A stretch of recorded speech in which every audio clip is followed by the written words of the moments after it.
everybody. My name's Samantha Mintz. I'm a vascular surgeon at Duke University as of a month ago. Prior to that, I spent the last 7 years at West Virginia University, and my focus has been on research in health disparities related to amputation. And in my work, I use a lot of implementation science methods and community-engaged research to actually engage with providers and patient populations in high-risk areas to try to figure out ways to improve these outcomes. And I like to tell people where I come from, and because it's important, because that's the lens that I use when I'm doing my work. And in that vein, Isabel kindly invited me to come and try to bring together a panel of people that could provide useful information to everybody here about how disparities and AI come together and what we can do to avoid these issues. So I'm going to spend just a quick few moments introducing the panel, and I'm going to let them take it from here. But first off, as we were mentioning, and I was talking with my panel colleagues yesterday, as a health disparities person, I often feel like there's a lot of exciting research and things are happening, and then they call me and they're like, time to eat your vegetables, everybody. Let's all sit down and, hold on. Let's decide, let's talk about how this work could, unintentionally widen health disparities that already exist.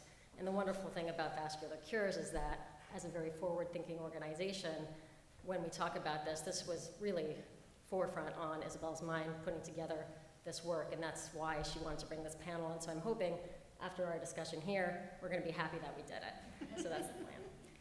So the goal of today's panel is to help everyone here understand what are the existing biases in the data sources that inform all of these AI models, and how can these biases then be propagated by using current AI methodology. We're also going to talk about strategies to mitigate these biases using AI methods, and how, and this is like where I hope the discussion will go, how can we actually use AI to address health disparities in our future work. So today's panel, we have Dr. Paula Strassel, who's an epidemiologist, currently just started at the Department of Epidemiology at the University of Maryland. Prior to this, she was a staff scientist at the NIH MD, so a real resource. Her expertise particularly is in working with large data sets and understanding how people's health disparities emerge both through structural and individual risk factors. And she also has a very keen understanding of how these large data sets fail us because of existing biases.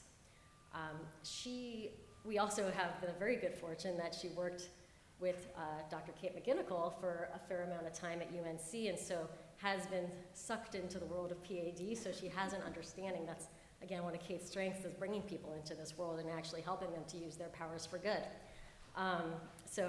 For our good, I guess. But today's talk for Paula is going to be garbage in, garbage out, and talking about the data sets and how the data sets themselves may cause biases and perpetuate issues. Our second speaker, Dr. Ankit Sakhuja, who was one of the folks that worked with me at West Virginia for about the last 7 years. He is an intensivist and a nephrologist, but also he has a K award from NIDDK that was focused on using machine learning methods, looking at avoiding AKI after cardiac surgery.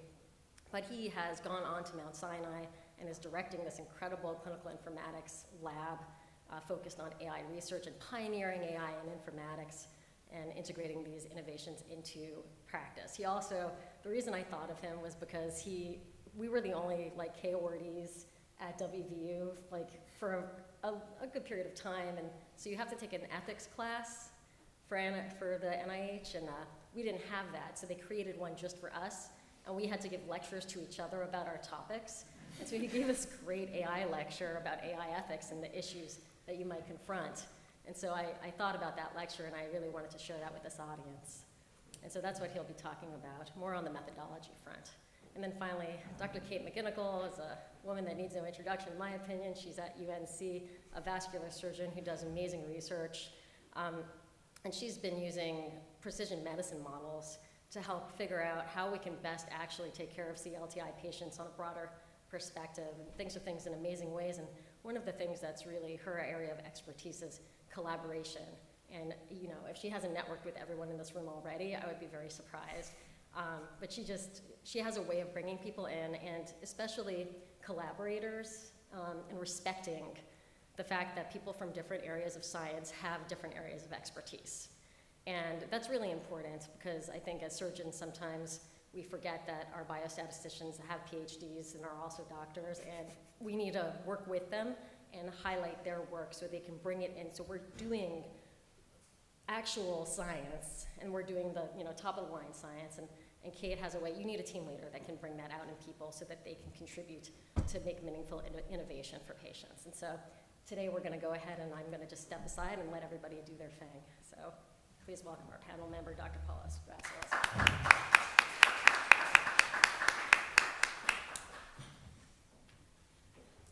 Hello. Thank you for the very kind introduction. I've been at University of Maryland for about a month now, so very new there. I was at NMHD for a while, and then even before that, I was a research assistant professor at UNC. And today I'm going to be talking about, here they are, garbage in, garbage out, which is a very common phrase among data scientists when we are building our models. And I have no disclosure. So to get us started, we've been talking about AI a lot, and I think a lot of people think a lot of big things about AI, but at the end of it, AI is just a tool. It identifies in patterns, it generates output, it's much more advanced than our logistic regressions and other basic stats, but at the end of the day, it's the same kind of tool that we're using, and it uses existing data to make its decisions and how we build them. And because our past and current, quite frankly, healthcare system, and therefore the data that's generated through it, is biased due to structural disparities and structural racism, this means that AI can actually learn to be biased as well. Oops, I went backwards. There we go. So I wanted to start with a non-health example because I feel like it's a lot easier to understand, and this is based on a true story. That was a couple years ago. You can actually look up articles on this. But there was a company that noticed that it hired mostly white males, and it decided it wanted to try to use an AI algorithm to change that and help with the screening of applicants to their jobs, which is a very noble pursuit, right? So they created a database of the resumes of their current employees so AI can learn what good applicants look like, because it needs to start from something. So they said, we hired all these people, they're all great, look at their resumes, try to find patterns, and try to find what makes them good employees, and then try to look for similar qualities in the people applying for our jobs. And they said, don't use name, don't use gender, don't use race in order to try to remove the bias. However, when they used AI to screen applicants for these new positions, the high quality candidates that popped out of this algorithm were still mostly white males. So the question is, what happened? Are white males just better? And obviously the answer to that is no. So what happens is that communities that are marginalized in one area, so this area, employment, have been marginalized in other areas. And AI picked up on the differences between the white and non-white candidates and similarly male and female candidates that exist in other areas of, our lives, basically. And because it was trained using white male data, it learned to prefer those qualities. So for some specific examples, applicants that went to HBCUs or other minority-serving institutions and women's colleges were dropped from the applicant pool as high quality because their current white male employees didn't attend them. And so they said, if we don't have any people working here that went to these schools, then they must not be strong applicants, because that's the data that we were pulling from. Additionally, words like diversity and women that were in resumes were dropped because those don't appear in the data set that was used to train it. It wasn't in the current employee resumes. And so even though they said, don't look at race, don't look at demographics, there were still other ways that they were able to kind of screen out women and non-white applicants. So how can AI perpetuate disparities in vascular disease treatment? So sometimes we have the same problem. There is a lack of diversity in our patient populations. Racial and ethnic minorities, rural patients, low-income patients are less likely to have access to care to our large vascular centers. It could be physical distance for rural patients. There's a lot of barriers, both individual and structural, that can keep people from getting these high-quality care. And these large vascular centers generate lots of data, and we need lots of data to build AI models. And so if we rely on those data sets, we might have the same problems that company A did when they were trying to build their models. So these registries typically overrepresent white, urban, high-income patients.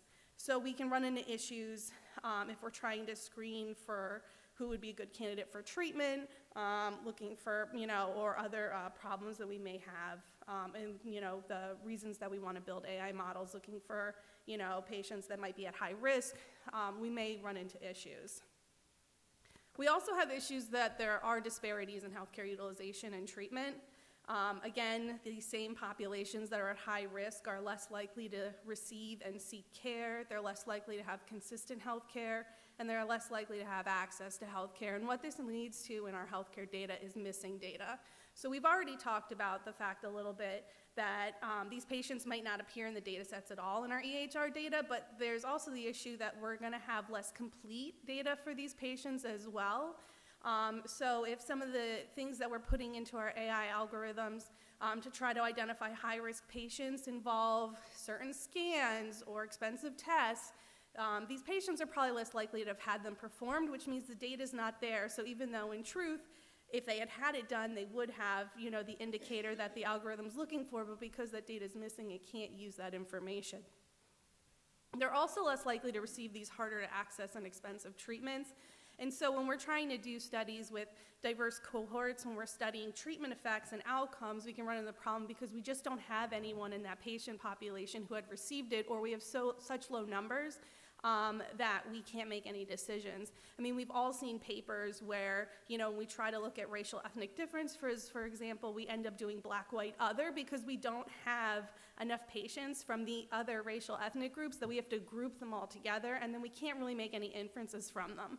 So we run into this kind of data limiting quality altogether. We also have bias in clinical decision making. Kate alluded to this because, there's not really great protocols. There's a lot of individual kind of effects that happen in decision making, and patients can bounce around. We have found that biases exist. And this is even, for vascular disease, there might not be protocols, but I also do work in trauma where it's highly protocolized. And we also find bias in decision making there as well. So just to highlight some of the work that I've been doing with some of the panel members, with Kate and Sam, I'm actually using machine learning to try to better quantify health disparities, so a little bit of a different way to apply it. But essentially what we're doing is we're using machine learning to look at patient hospitalizations and try to predict the probability that they would need a major amputation during that visit, during that inpatient stay. And then what we've done, so the red dots are basically the observed, so how many amputations we actually see in that population compared to what we expected based on their clinical data. So the red dot is just the kind of unadjusted, doesn't account for any factors. The blue dot actually accounts for their clinical presentation, demographic information, so age and sex here, not race or rurality. Hospital characteristics, how many procedures, how many revascularizations they do, and all sorts of other factors, as well as social determinants of health, mostly neighborhood, but also trying to account for those. And we can find, as you see those blue dots, a lot of them for these populations don't get to 1, which means that there's still other reasons that are happening. And so, they're still undergoing more amputations than expected, even after accounting for these things. And our at least argument, or will be when I finish writing this paper, is that clinical decision making is probably some of this unaccounted bias that we're seeing. So what should we do about all of this, right? I don't want to just, poo-poo on all of the AI efforts that are being done here in machine learning, because obviously I'm still using it even with these problems. So, I don't think I have to harp on this slide, but I do think that by considering the whole person, we can better treat patients, improve health outcomes, and potentially even reduce health disparities by kind of removing some of the bias in clinical decision making. We just have to be really mindful of it. So, we can run into a lot of these problems similar to Company A where we have the best intentions, but, we find that, we build this model and, I think we saw at least one example of a paper presented as part of one of the earlier presentations that they found that, Black patients were less likely to receive the care they need. And so, it can happen and it does happen. So what can we do? First, we need to really be thoughtful about how we choose our data sets, and we need to be mindful of the biases that are inherent in it so we can try to address them when we're designing our studies. As not just a personal selfish plug, I really do think that we need, you need, since I'm not a surgeon or a clinician, to include epidemiologists and other data experts in our research team. When I started working in the clinical research field about a decade ago, first as a graduate student, it was really hard to convince people that what I brought was useful. I think a little less so now, but I think we're continuing to move in that field. I also think we should never put race, ethnicity, or income in our models. And then we also need to test our models to make sure we aren't making biased decisions. And then here are just some unanswered questions that I think we could potentially address as a group or not, but I will leave it at that.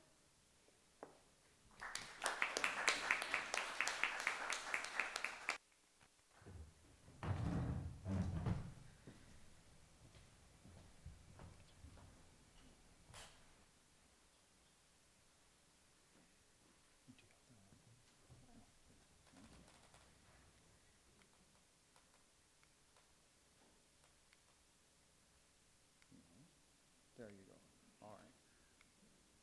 Oh, going the other way. Bottom one is back. Bottom one is back? Okay. All right. Well, thank you, everyone. Thank you, Sam, for the kind introduction. So I'm here to talk about, I guess, the technical aspects of disparity in AI. So there'll be a lot of discussion about linear algebra and calculus, so I hope you have had your coffees. I'm just kidding.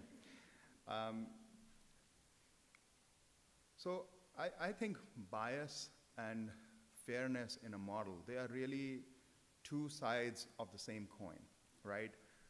The more the model is biased, the more the disparity from the model. And when we are developing these models, we are really trying to make sure that the model is as fair as it can be.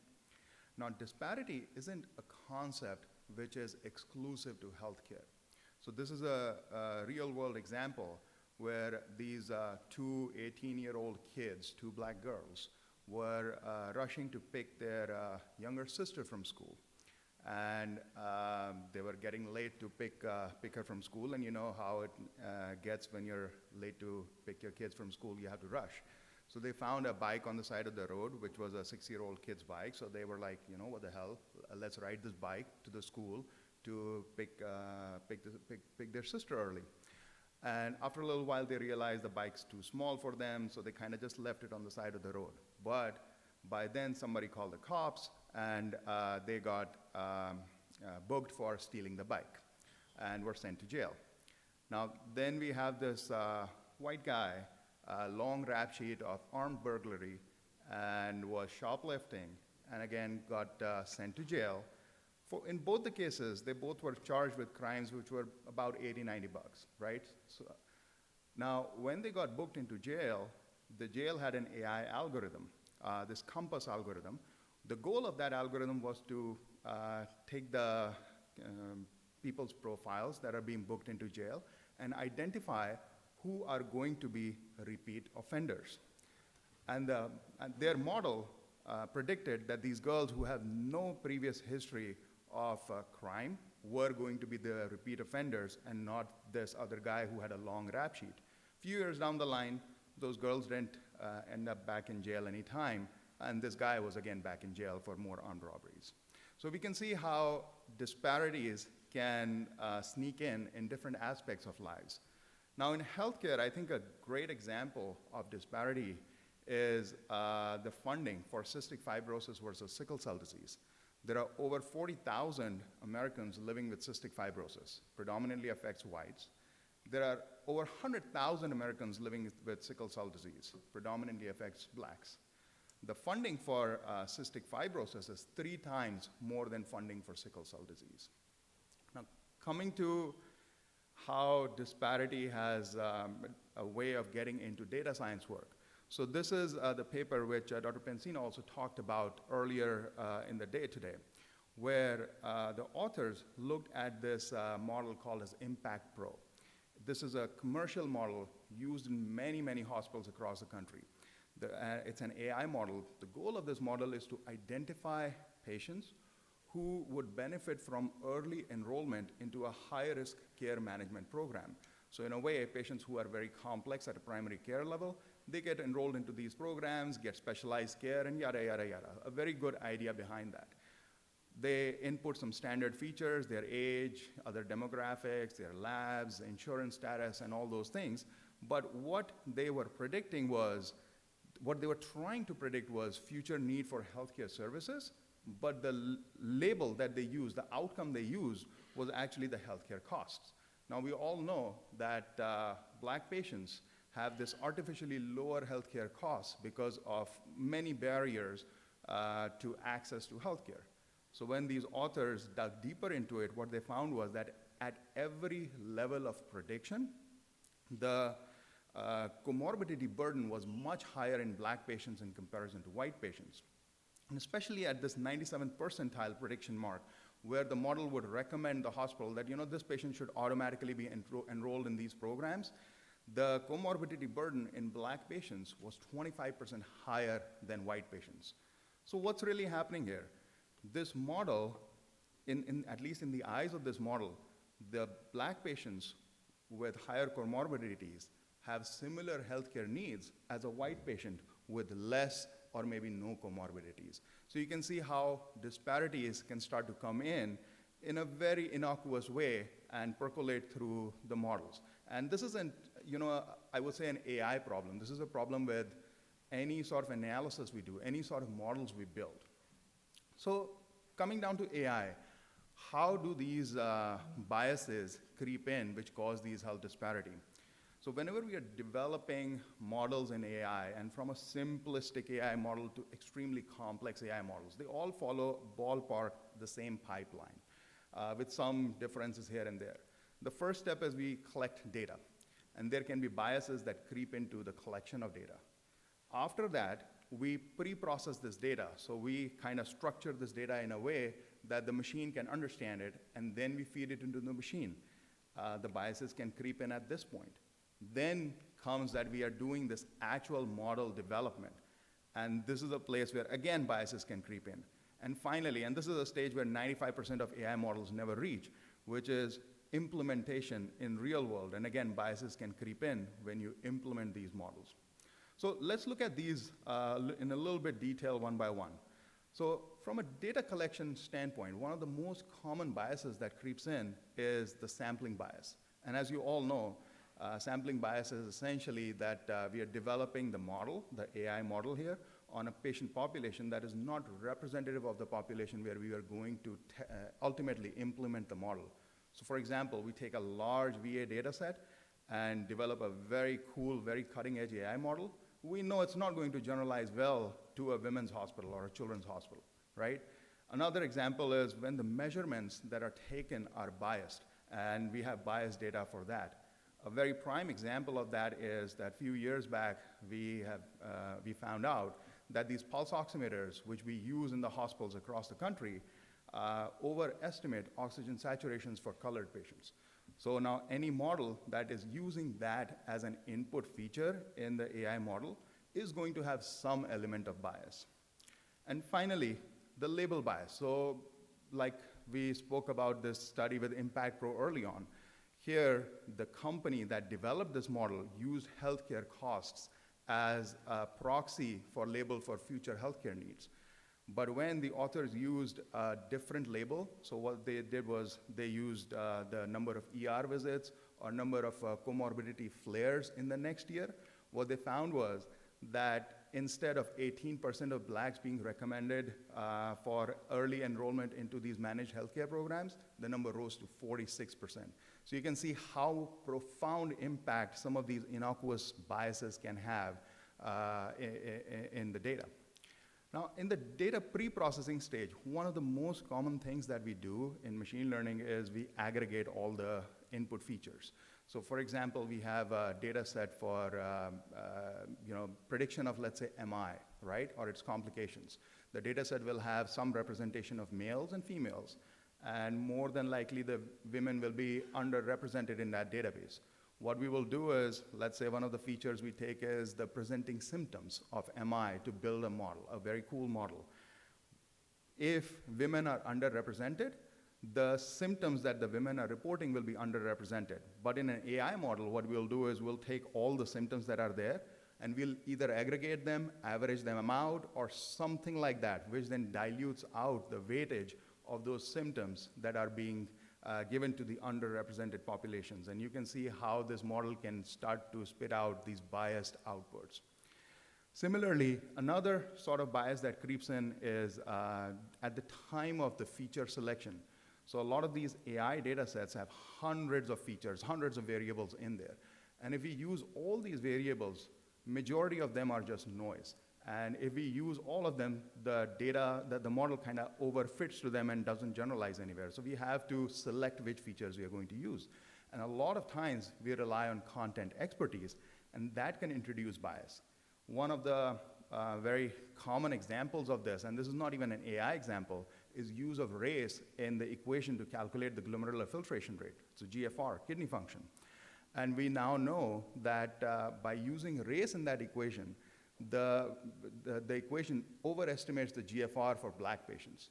So much so that recently we wrote a position statement from the Society of Critical Care Medicine recommending that race not be used in the equation for GFR for critically ill patients anymore.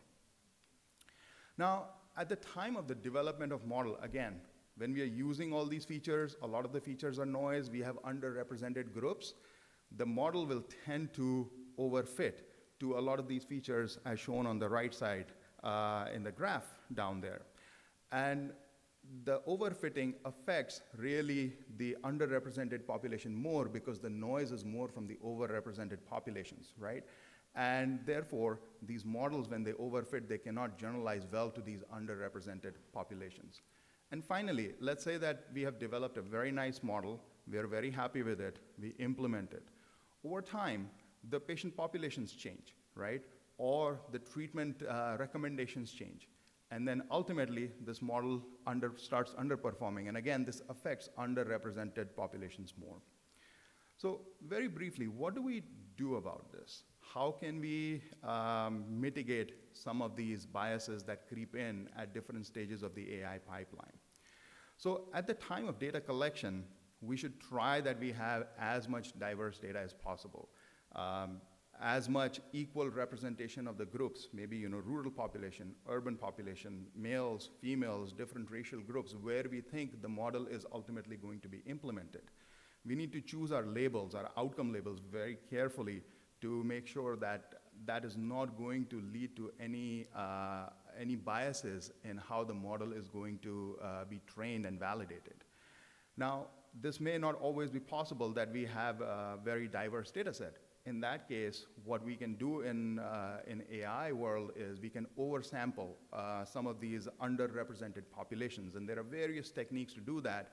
The whole idea being that we're training the model on a better representative sample of these underrepresented populations. So when the model is ultimately implemented, it still works hopefully better than before.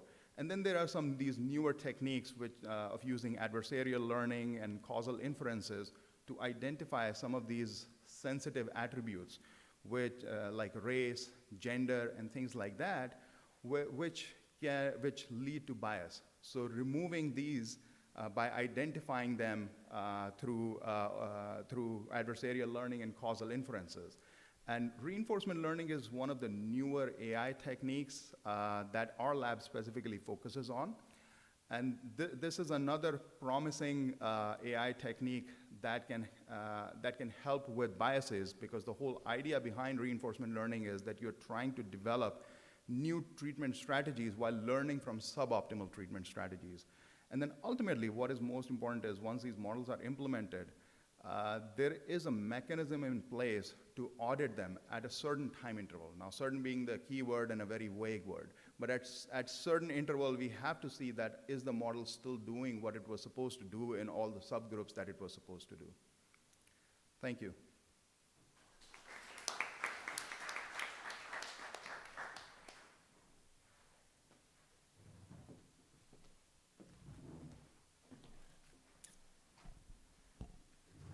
All right, I stand between you and a coffee break, but hopefully I can keep your attention for a few more minutes. All right, and so this is really about how do you absorb all of the information that you just received and responsibly use AI as a clinician. And I'll tell you what I do, because I'm certainly not nearly as expert as some of the other in the room of the actual, theoretical math that goes behind all of this. And so why AI healthcare, right? Like, I do not need to tell you why this is important, but the more talks that we hear about AI in healthcare, this is my, invisible man who's floating over Silicon Valley, you get these pictures and lots of hand waving, and that's beginning to become a problem, right? Because all of us are really data-driven people who like things to be black and white, especially if you're a surgeon. And so we want to understand what's in the black box. And interestingly, it's another hot topic that if you look and see what's going on in the non-clinical conferences about using AI in medical circumstances, it's just almost every other talk is about how do you measure bias in data, how do you deal with patient confidentiality, like we can't just open source everything anymore because there's all of these federal regulations, and what does that actually mean to be transparent about data? And so as clinicians, we know a lot about bias in data. This is not new just because now we have new methodologies to process our data. And we know a lot about patient confidentiality and all of the hurdles that comes with that, but why they're also necessary for patient safety and protection. It's the transparency part that we're kind of hung up on, and trying to dissect what we can do to make things more transparent so we can understand and trust these methods is important. It turns out, just like the consort statement for clinical trials or PRISMA diagrams for systematic reviews, there's the FAIR guiding principles. These were published in 2016. And the idea here is that there needs to be, specific rules around data and metadata and how you do data management and good data stewardship.